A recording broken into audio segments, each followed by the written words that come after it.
A dignidade da autossuficiência. A autoconfiança sem a autossuficiência é inútil, assim como uma receita culinária sem os ingredientes. A autoconfiança vê as possibilidades do indivíduo. A autossuficiência as realiza. A autoconfiança vê o anjo no bloco de mármore ainda não trabalhado. A autossuficiência o esculpe. O homem que é autossuficiente sempre diz: ninguém pode realizar minhas possibilidades por mim, só eu. Ninguém pode me fazer bom ou mal, apenas eu mesmo. Ele trabalha sua própria salvação, financeira, social, mental, física e moralmente. A vida é um problema individual que o homem deve resolver por si mesmo. A natureza não aceita sacrifícios, nem serviços de segunda mão. A natureza nunca reconhece um voto por procuração. Ela não tem nada que ver com intermediários. Ela só lida com o indivíduo. A natureza está constantemente procurando mostrar ao homem que ele é seu próprio melhor amigo ou seu próprio pior inimigo. A natureza dá ao homem a opção do que ele será para ele mesmo. Todos os exercícios físicos no mundo não têm valor algum para o indivíduo, a menos que ele obrigue as barras e halteres a ceder, na força e músculo, a energia pela qual ele mesmo paga com tempo e esforço. Ele nunca poderá desenvolver seus músculos ao mandar seu empregado para o ginásio. Todas as religiões do mundo não são nada além de especulações de morais, meras teorias de salvação, até que o indivíduo perceba que ele deve se salvar, confiando na lei da verdade, como ele a vê e vivendo sua vida em harmonia com essa lei, tão plenamente quanto puder. Mas a religião não é um vagão dormitório, com assentos com almofadas macias, onde ele deve apenas pagar pela passagem. E alguma outra pessoa faz todo o resto. Na religião, como em outras coisas grandes, ele é sempre jogado de volta à sua autossuficiência. Ele deve aceitar todas as ajudas, mas deve viver a sua própria vida. Ele não deve sentir que é apenas um mero passageiro. Ele é o engenheiro e o trem é a sua vida. Nós devemos confiar em nós mesmos, viver nossas próprias vidas ou simplesmente vagar pela existência, perdendo tudo que é melhor, tudo que é maior e tudo que é divino. Tudo que os outros podem fazer por nós é nos dar oportunidade. Devemos sempre estar preparados para a oportunidade quando ela vier, e correr atrás dela, e achá-la quando ela não vier, ou quando a oportunidade é para nós. A vida nada mais é do que uma sequência de oportunidades. Elas são para o bem ou mal, como nós a fazemos. Muitos alquimistas da antiguidade sentiram que lhes faltava apenas um elemento. Acreditavam que, se pudessem obtê-lo, poderiam transformar os metais básicos em ouro puro. É o mesmo com relação ao caráter. Existem indivíduos com dons mentais raros e delicado discernimento espiritual, que falham completamente na vida porque lhes falta um elemento, a autossuficiência. Isso uniria todas as suas energias e os faria focar na força e no poder. Um homem que não é autossuficiente é fraco, hesitante e duvida de tudo o que faz. Ele tem medo de dar o passo decisivo, porque teme o fracasso, porque está esperando alguém para aconselhá-lo, ou porque não ousa agir de acordo com seu melhor julgamento. Na sua covardia e presunção, ele vê todo o seu insucesso como sendo culpa dos outros. Ele não é apreciado, não é reconhecido e é reprimido. Ele sente que, de uma maneira sutil, a sociedade está conspirando contra si. Ele cresce quase em vão, enquanto pensa que ninguém tem tamanha pobreza, tais lamentos, tanta aflição e tamanho fracasso como os que o atingiram. O homem que é autossuficiente procura sempre descobrir e conquistar as suas fraquezas interiores que o impedem de alcançar o que ele mais quer. Ele procura dentro dele o poder para lutar contra as influências externas. Ele sabe que todos os grandes homens da história, em toda a fase do esforço humano, foram aqueles que tiveram que lutar contra as probabilidades de doenças, de sofrimento e de tristeza. Para ele, a derrota não é mais do que passar por um túnel. Ele sabe que surgirá novamente na luz do sol. O homem, para ser grande, deve ser autossuficiente. Embora ele possa não ser assim em todas as coisas, ele deve ser autossuficiente naquilo que poderia ser excelente. Essa autossuficiência não é a autossuficiência da presunção. É ousar ficar de pé sozinho, ser um carvalho e não uma trepadeira. Estar pronto para dar apoio, mas não desejar, para não ficar dependente dele. Para desenvolver a sua verdadeira autossuficiência, você deve ver desde o começo que a vida é uma batalha, na qual você deve lutar por si mesmo. Você deve ser o seu próprio soldado. Você não pode comprar um substituto, não pode ter uma trégua. Você não pode nunca ser colocado na lista dos fora de combate. A lista dos fora de combate da vida é a morte. O mundo está ocupado com seus próprios problemas, tristezas e alegrias, e presta pouca atenção em você. Existe uma única grande chave para o sucesso: a autossuficiência. Se você quiser aprender a conversar, se coloque em posições nas quais deva falar. Se você quiser dominar a sua morbidez, misture-se com as pessoas alegres à sua volta, não importa o quão difícil possa ser. Se você deseja o poder que outra pessoa possui, não inveje a força dela, nem gaste sua energia com o desejo que aquela força seja sua. Imite o processo pelo qual ela chegou a isso. Dependa da sua autossuficiência. Pague o preço por isso. E um poder igual poderá ser seu. O indivíduo deve olhar para si mesmo como um investimento de possibilidades incontáveis.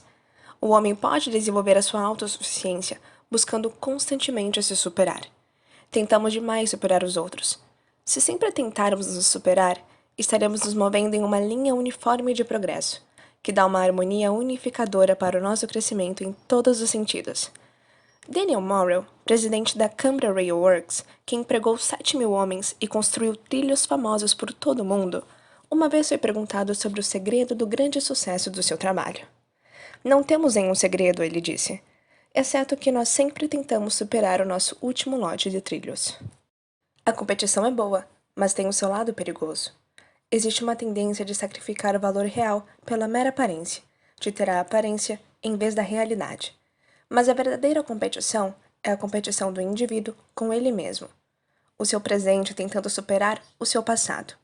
Isso representa crescimento interior real. A autossuficiência se desenvolve e desenvolve mais autossuficiência. Que o indivíduo se sinta assim pelo seu próprio progresso e possibilidades, e que possa criar a vida como quiser. Que ele nunca caia em desespero diante de perigos e tristezas distantes. O homem que é autossuficiente não vive nas sombras da grandeza de outra pessoa. Ele pensa por si mesmo, depende de si mesmo e age para si mesmo. Ao se debruçar sobre si mesmo, o indivíduo não está fechando os olhos para os estímulos e luz, nem para uma vida nova que veio do caloroso aperto de uma mão, da palavra gentil e das expressões sinceras de uma amizade verdadeira. Mas a amizade verdadeira é rara. Seu grande valor está numa crise, como um bote salva-vidas. Muitos amigos exaltados provaram ser um bote salva-vidas, sem valor, quando a tempestade da adversidade poderia torná-los úteis. Nessas grandes crises da vida, o homem só é forte enquanto for forte por dentro, e quanto mais ele depender dele mesmo, ele se tornará mais forte e mais capaz para ajudar os outros nas suas horas de necessidade. Sua própria vida será uma ajuda e força constantes para os outros, conforme se torna para eles uma lição viva da dignidade da autossuficiência. O fracasso como sucesso. Muitas vezes é preciso coragem heróica para encarar esforços infrutíferos, para recolher as correntes quebradas de uma vida de trabalho, para olhar bravamente na direção do futuro e prosseguir resolutamente no nosso caminho. Mas aquilo que para os nossos olhos pode parecer um fracasso desesperador, normalmente é apenas a aurora de um grande sucesso. Pode conter nos seus destroços os alicerces materiais de um propósito poderoso ou a revelação de novas e mais altas possibilidades. Há alguns anos, fui proposto mandar toras de madeiras do Canadá para Nova York por um novo método.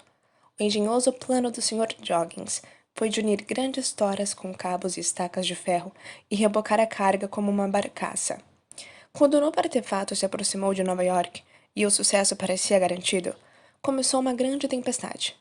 Na fúria dessa tempestade, as faixas de ferro se quebraram como se fossem de gelo, e as águas revoltas espalharam as toras para longe e por uma grande área. O chefe do Departamento Hidrográfico de Washington soube da falha do experimento e logo comunicou aos navegadores do mundo inteiro, alertando-os para procurar cuidadosamente pelas toras que ele descreveu e anotar a localização precisa de cada latitude e longitude e o horário em que a observação foi feita. Centenas de capitães navegando sobre as águas noticiaram as toras no Oceano Atlântico, no Mediterrâneo e nos mares do Sul, pois esses audazes viajavam por todos os mares. Centenas de relatos foram feitos, cobrindo um período de semanas e de meses. Essas observações foram cuidadosamente coletadas, sistematizadas e tabuladas, e foram feitas descobertas sobre os cursos das correntes do oceano que, de outra forma, teriam sido impossíveis. A perda da barcaça de Joggins não foi um verdadeiro fracasso. pois tornou-se uma das grandes descobertas da moderna geografia e navegação marítimas. Em nosso conhecimento superior, nós estamos preparados para falar, num tom condescendente, dos loucos alquimistas da antiguidade. Mas o fracasso deles em transmutar metais básicos em ouro resultou no nascimento da química. Eles não tiveram sucesso no que tentaram, mas trouxeram à tona o processo natural da sublimação, filtração, destilação e cristalização. Eles inventaram o alambique, a retorta, o saco de areia, o banho-maria de uso laboratorial e outros instrumentos valiosos. A eles são atribuídas a descoberta do antimônio, do éter sulfúrico e do fósforo, a compilação do ouro e da prata, a determinação das propriedades do salitre e seu uso na pólvora e a descoberta da destilação de óleos essenciais. Esse foi o sucesso do fracasso deles. Um maravilhoso processo da natureza para o mais alto crescimento, a poderosa lição do conforto, força e encorajamento, se ao menos o homem a percebesse e a aceitasse. Muitos dos nossos fracassos nos arrastam para sucessos mais elevados, pelos quais jamais esperamos, mesmo nos nossos sonhos mais loucos. A vida é um sucessivo desdobramento de sucesso vindo do fracasso. Ao descobrir a América, Colombo fracassou totalmente. Sua genial lógica e experimento o levou a acreditar que estava viajando para o oeste, caminho em que alcançaria as Índias. Cada homem vermelho na América leva, em seu nome, índio, a perpetuação da memória do fracasso de Colombo. O navegador genovês não alcançou as Índias. A carga de souvenirs que ele levou de volta para a Espanha para mostrar a Ferdinando e a Isabela como prova de seu sucesso realmente atestava o seu fracasso. Mas a descoberta da América foi um sucesso muito maior do que qualquer outra descoberta de uma porta dos fundos para as Índias. Quando Millet, o pintor do Ângelus, trabalhou na sua quase divina tela, na qual até o ar parece pulsar com a essência regeneradora da reverência espiritual, ele estava pintando contra o tempo, administrando um antídoto para sua tristeza e correndo contra a morte. Seus golpes de pincéis lançados nas primeiras horas da manhã, antes de ir para os seus deveres de lacaio como carregador de bagagens em uma ferrovia, no amanhecer como aquele perpetuado em sua tela, representaram força, comida e remédio para sua esposa, que ele tanto adorava. O fracasso nas artes que o levaram até as profundezas da pobreza unificaram com maravilhosa intensidade todos os mais refinados elementos da sua natureza. Essa rara união espiritual, essa purgação de toda a impureza da trivialidade, conforme ele passava pelas fornalhas da pobreza, do desafio e da tristeza, deram eloquência ao seu pincel e permitiram que ele pintasse como nunca, como nenhuma prosperidade teria possibilitado. O fracasso costuma ser um momento decisivo, o pivô da circunstância que nos ergue até os níveis mais altos. Pode não ser um sucesso financeiro, pode não ser fama, podem ser novas glórias de inspiração espiritual, moral ou mental, que nos mudarão por todos os últimos anos das nossas vidas. A vida não é realmente o que vem até nós, mas o que nós obtemos dela. Se o homem teve riqueza ou pobreza, fracasso ou sucesso, pouco conta quando isso é passado. Existe apenas uma questão para ele responder, para enfrentar corajosa e honestamente como um indivíduo sozinho, com sua consciência e seu destino. Como deixarei aquela pobreza ou riqueza me afetar? Se esse desafio ou privação me deixou melhor, mais verdadeiro, mais nobre, então a pobreza terá sido riqueza. Os fracassos terá sido sucesso. Se a riqueza chegar até mim e me deixar orgulhoso, arrogante, insolente, cruel e cínico, encerrando para mim toda a ternura da vida, todos os canais de desenvolvimento elevado, de possível bem para meus contemporâneos, me fazendo um mero guardião de uma bolsa de dinheiro, então a riqueza mentiu para mim. Ela tem sido um fracasso, não um sucesso. Não tem sido riqueza, tem sido uma obscura e traiçoeira pobreza, que roubou de mim até eu mesmo. Assim, todas as coisas se tornam para nós o que tiramos delas. O fracasso é um dos educadores de Deus, é experiente em guiar o homem para coisas mais elevadas. É a revelação de um caminho até então desconhecido para nós. Os melhores homens do mundo, aqueles que tiveram o maior sucesso real, olham para trás com serena felicidade para os seus fracassos. As viradas da face do tempo mostram todas as coisas numa perspectiva maravilhosamente iluminada e satisfatória. Muitos dos homens são atualmente gratos que algum pequeno sucesso pelo qual ele uma vez lutou se desmanchou no ar enquanto sua mão tentava agarrá-lo. O fracasso é normalmente a pedra fundamental do sucesso verdadeiro. Se o homem, em algumas instâncias da sua vida, pode dizer: aqueles fracassos foram as melhores coisas do mundo que poderiam ter acontecido comigo. Ele não deveria enfrentar novos fracassos com uma coragem brava e confiar que o milagroso ministério da natureza pode transformar esses obstáculos em degraus. As nossas maiores expectativas costumam ser destruídas para nos preparar para coisas melhores. O fracasso da lagarta é o nascimento da borboleta. A morte de um botão é a transformação da rosa. A morte ou destruição da semente é o prelúdio da sua ressurreição como trigo. É durante a noite, nas horas mais escuras, aquelas que antecedem o amanhecer, que as plantas crescem melhor, que mais aumentam em tamanho. Isso não pode ser uma das gentis amostras da natureza para o homem, dos tempos em que ele cresce melhor, da escuridão do fracasso que está evoluindo para raios do sol do sucesso. Vamos temer apenas o fracasso de não viver o certo como nós o vemos, deixando os resultados na responsabilidade do guardião do infinito.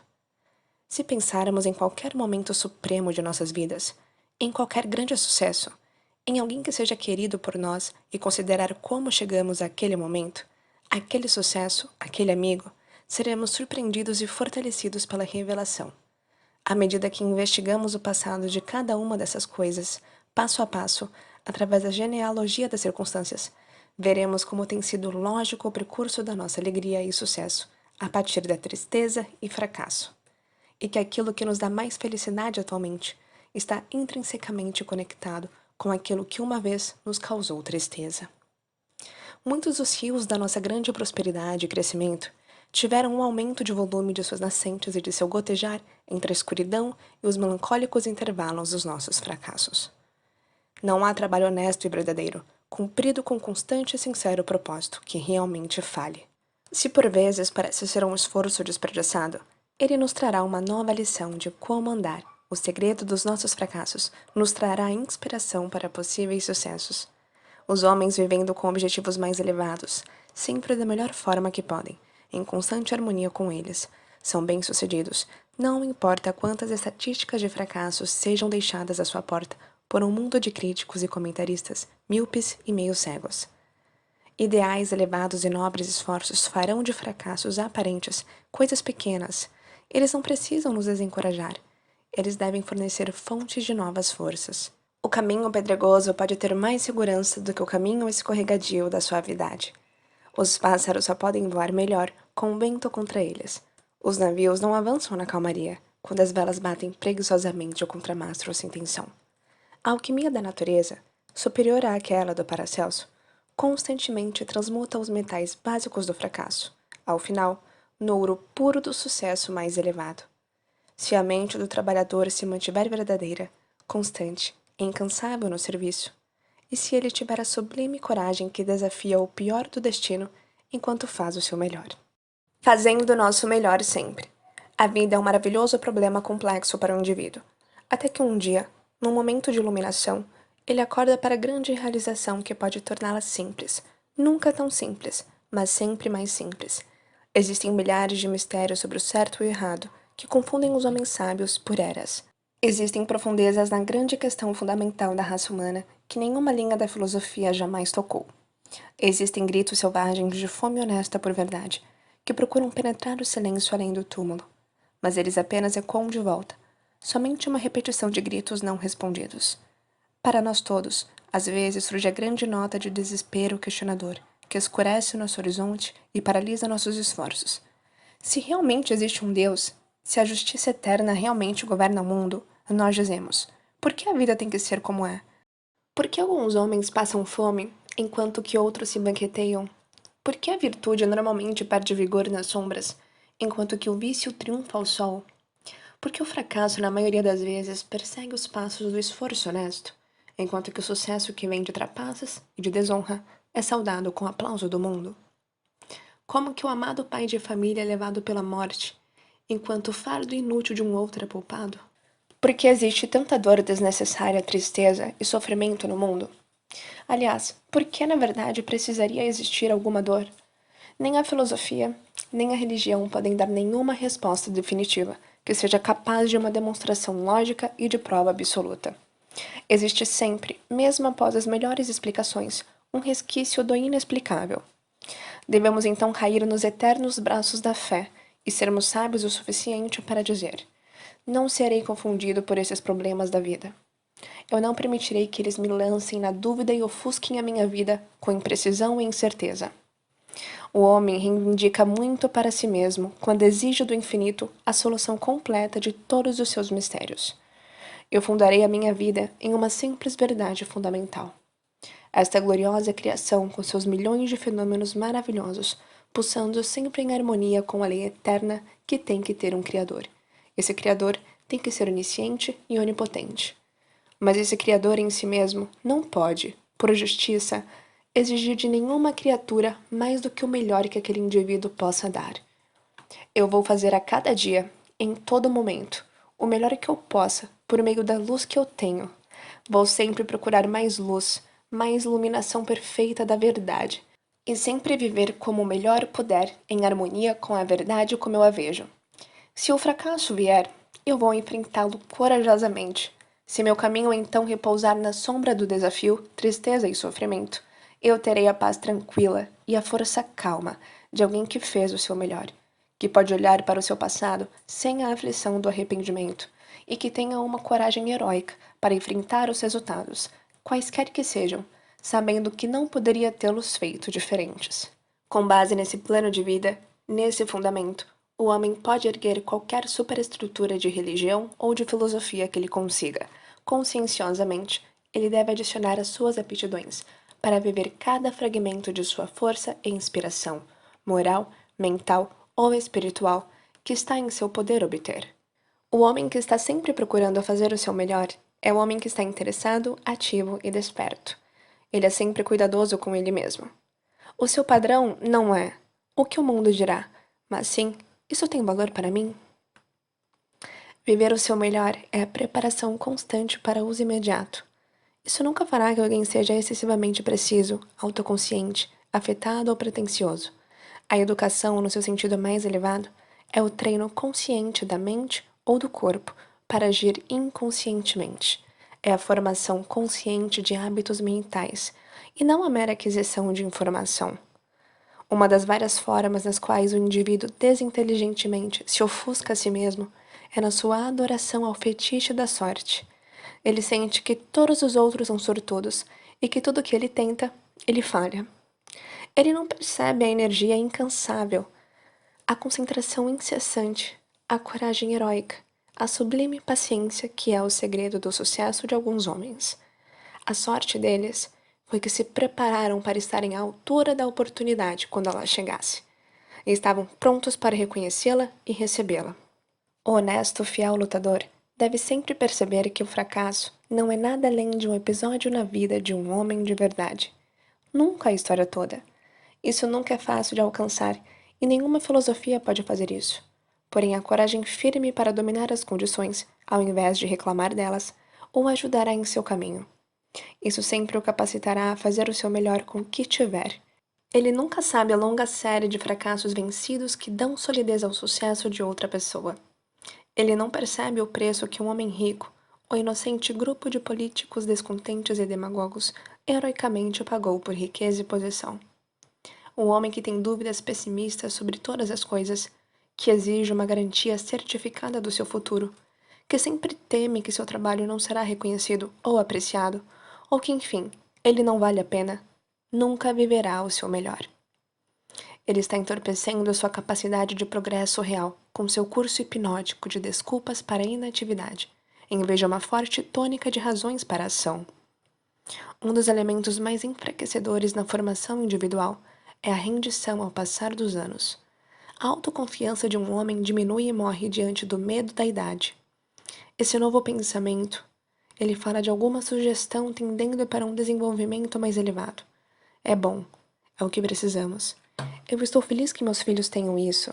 Eu teria sido feliz se tivesse tido alguma ajuda quando estava na escola. Mas já é muito tarde para mim. Sou um homem de idade avançada. Isso não é nada mais do que fechar a vida cegamente para as maravilhosas possibilidades.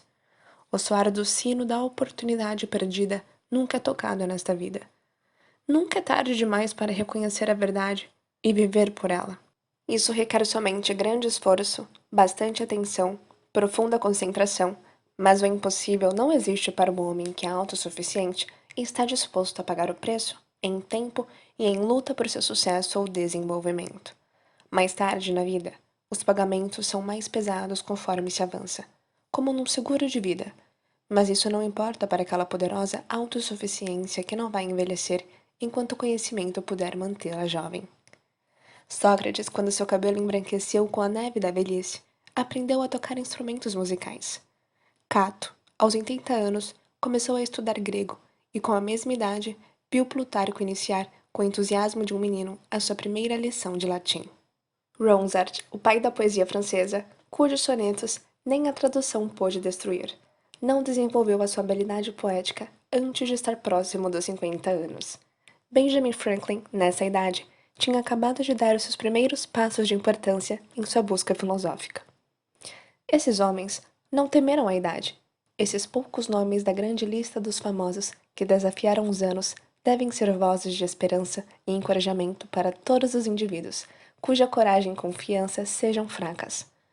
O caminho da verdade, da vida mais elevada, do mais verdadeiro desenvolvimento em toda a fase da vida, nunca está fechado para o indivíduo, até que ele mesmo o feche. Que o homem sinta isso, acredite nisso e faça dessa fé um fator real e vivo em sua vida, e não existem limites para o seu progresso. Ele tem apenas que viver o seu melhor todo o tempo e descansar calmamente e sem perturbações, não importa quais resultados venham dos seus esforços.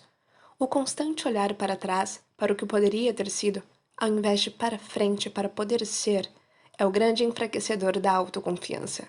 Essa preocupação com o velho passado, essa energia desperdiçada, a qual nenhum poder no mundo pode restaurar, sempre diminui a fé do indivíduo em si mesmo, enfraquece seus esforços para se desenvolver para o futuro, para a perfeição de suas possibilidades. A natureza, em seu belo amor e ternura, fala para o homem, enfraquecido, desgastado e cansado com a luta. Faça da melhor forma que puder o pouco que está sobre sua mão nesse momento. Faça com o melhor espírito de preparação para o futuro que seu pensamento sugere. Traga toda a luz do conhecimento de todo o passado para lhe ajudar. Faça isso e você terá feito o seu melhor. O passado está fechado para você para sempre. Ficará fechado para sempre. Nenhuma preocupação, nenhuma luta, nenhum sofrimento, nenhuma agonia de desespero podem alterá-lo. Está tão além do seu poder como se estivesse a milhões de anos da eternidade atrás de você. Transforme todo aquele passado com suas horas tristes, fraquezas e pecados, suas oportunidades desperdiçadas como luz, em confiança e esperança para o futuro. Transforme isso tudo na mais completa verdade e luz para fazer cada pequeno detalhe deste presente um novo passado, e será uma alegria olhar para trás para vê-lo. Cada pequeno detalhe, uma preparação mais extraordinária, mais nobre e mais perfeita para o futuro. O caminho real para a felicidade. Durante toda a minha vida, eu não tive 24 horas de felicidade. Assim disse o príncipe Bismarck, um dos maiores estadistas do século XIX. 83 anos de riqueza, de fama, de honras, de poder, de influência, de prosperidade e de triunfo. Anos nos quais ele sustentou um império em seus dedos, mas nenhum dia de felicidade. A felicidade é o grande paradoxo na natureza. Pode crescer em qualquer solo, viver sob quaisquer condições. Ela desafia o ambiente. Vem de dentro. É a revelação das profundezas da vida interior. Como a luz e o calor proclamam o sol que os irradia. A felicidade consiste não em ter, mas em ser, não possuir, mas usufruir. É o brilho caloroso de um coração em paz com ele mesmo. Um martir na fogueira pode ter a felicidade que um rei em seu trono pode invejar. O homem é o criador da sua própria felicidade. É o aroma da vida vivida em harmonia com ideais elevados. Para o que o homem possui, ele pode depender dos outros. Pelo que ele é, permanece apenas com ele. O que ele obtém na vida não é nada além de aquisição. O que ele alcança é crescimento. A felicidade é a alma da alegria na posse do intangível, absoluta, perfeita e contínua felicidade na vida. É impossível para a humanidade.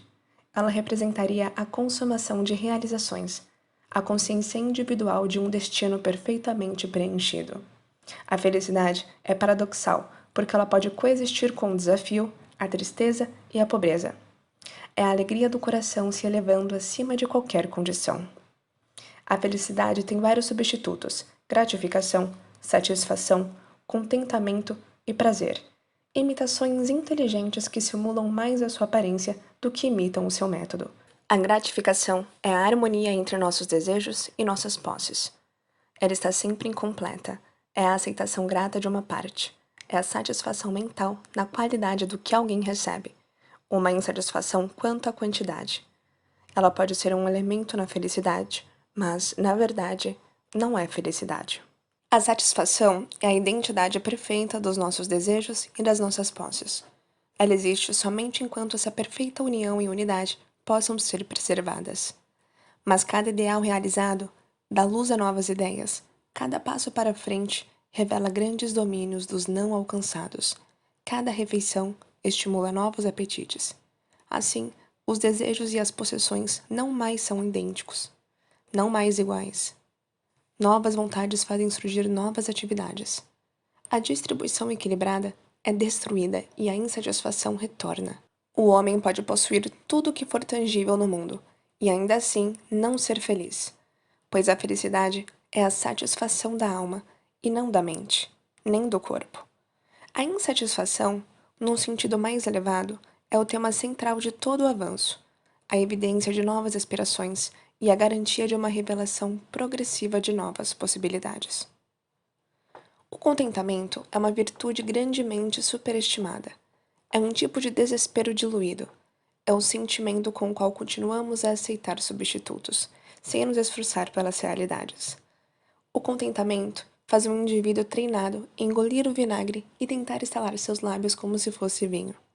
O contentamento permite que alguém aqueça sua mão no fogo de uma felicidade passada que existe somente na memória. O contentamento é o clorofórmio que esvazia as atividades do indivíduo para se elevar a planos mais elevados da vida e do crescimento. O homem nunca deveria se contentar com nada, além do que seus melhores esforços que a sua natureza pode eventualmente assegurar para ele. O contentamento faz o mundo mais confortável para o indivíduo, mas é o soar do sino da morte do progresso. O homem deve se contentar com cada passo do progresso apenas como uma estação. Descontente com ele como um destino, contente com isso como um passo, descontente com isso como uma finalidade. Existem momentos quando o homem deve se contentar com o que ele tem, mas nunca com o que ele é. Mas o contentamento não é felicidade, nem prazer. O prazer é temporário. A felicidade é contínua. O prazer é uma nota. A felicidade é uma sinfonia. O prazer pode existir quando a consciência interior protesta. A felicidade, nunca. O prazer pode ter seus sedimentos e as suas borras, mas nada disso pode ser encontrado na taça da felicidade. O homem é o único animal que pode ser realmente feliz. Para o resto da criação, só restam fracas imitações de felicidade. A felicidade representa uma sintonização pacífica da vida com os padrões da vida. Ela nunca pode ser feita pelo indivíduo, por si mesmo, para si mesmo. Ela é um subproduto acidental de uma vida altruísta. Nenhum homem pode fazer da sua própria felicidade o único objetivo da sua vida e alcançá-lo, da mesma forma que ele não pode pular na margem mais distante da sua sombra. Se você quiser acertar no alvo da felicidade, mire acima dela. Coloque outras coisas acima da sua felicidade, e com certeza ela virá até você. Você pode comprar prazer, você pode adquirir contentamento, você pode ficar satisfeito, mas a natureza nunca coloca a verdadeira felicidade no balcão da pechincha. Ela é o acompanhamento indissociável da verdadeira vida. Ela é calma e pacífica. Nunca vive numa atmosfera de preocupação ou luta sem esperança. A base da felicidade é o amor por alguma coisa fora de si mesmo. Procure cada instância de felicidade no mundo e você achará. Quando todos os aspectos incidentais forem eliminados, sempre terá o constante e imutável elemento do amor. O amor dos pais pelo filho. O amor de um homem e uma mulher, um pelo outro. O amor pela humanidade de alguma forma. Ou uma grande vida de trabalho. na qual o indivíduo despeja todas as suas energias. A felicidade é a voz do otimismo, da fé, do simples e firme amor.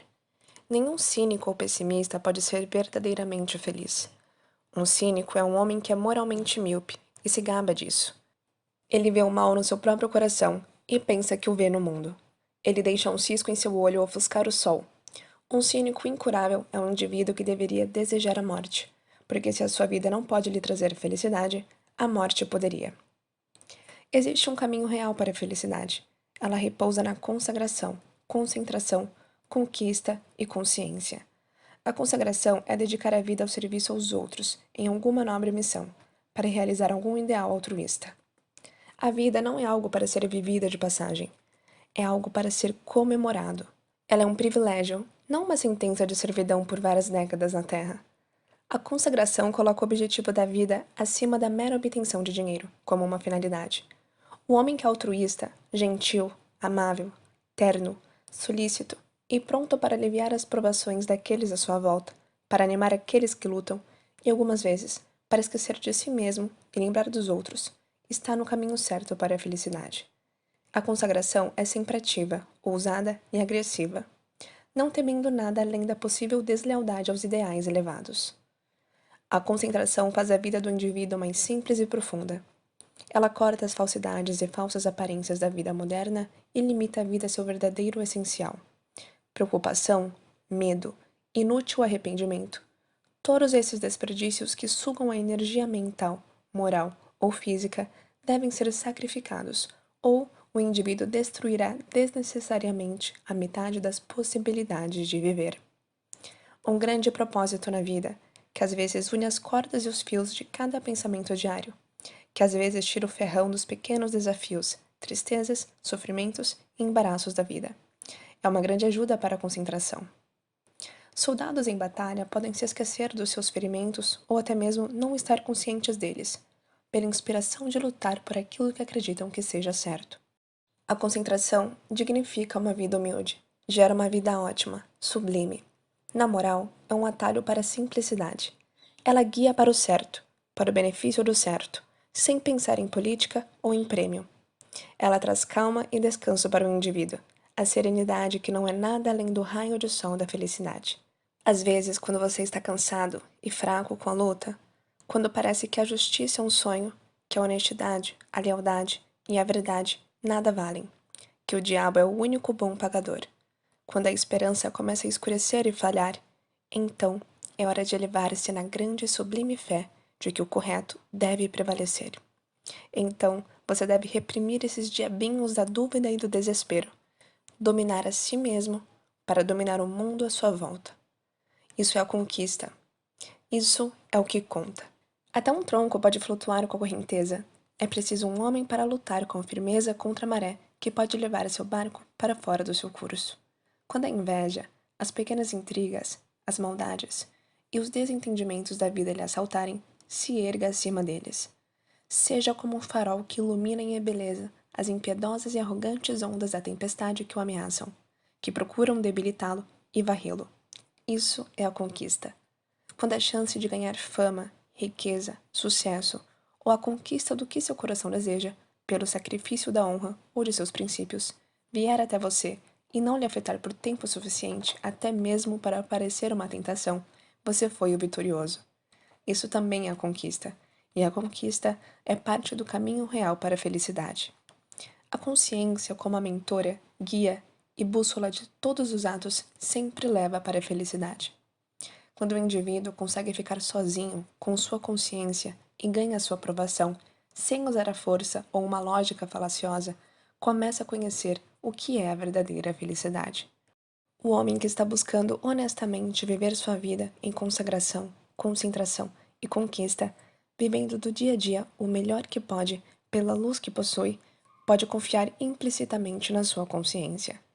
Ele pode fechar seus ouvidos para o que o mundo diz e achar na aprovação da sua própria consciência a mais alta tribuna da terra, a voz do infinito comungando com o indivíduo. A infelicidade é a fome de obter, a felicidade é a fome de dar. A verdadeira felicidade deve sempre ter o tom da tristeza a que se sobreviveu. a sensação da dor amaciada pelos anos amadurecidos, o castigo da perda que nos mistérios maravilhosos do tempo transforma nosso sofrimento em amor e empatia para com os outros. Se o indivíduo decidir, por um só dia, dar felicidade, fazer a vida mais feliz, mais brilhante e mais doce, não para si mesmo, mas para os outros, ele achará uma maravilhosa revelação do que a felicidade realmente é. O maior dos heróis do mundo não poderia, por qualquer série de atos de heroísmo, fazer tanto bem quanto qualquer indivíduo que vive toda a sua vida procurando, dia a dia, fazer os outros felizes. A cada dia deveria haver uma revelação recente, uma nova força e um entusiasmo renovado.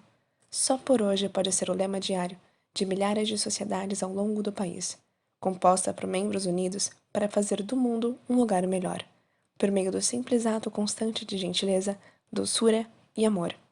E a felicidade viria até eles, na sua mais elevada e melhor forma.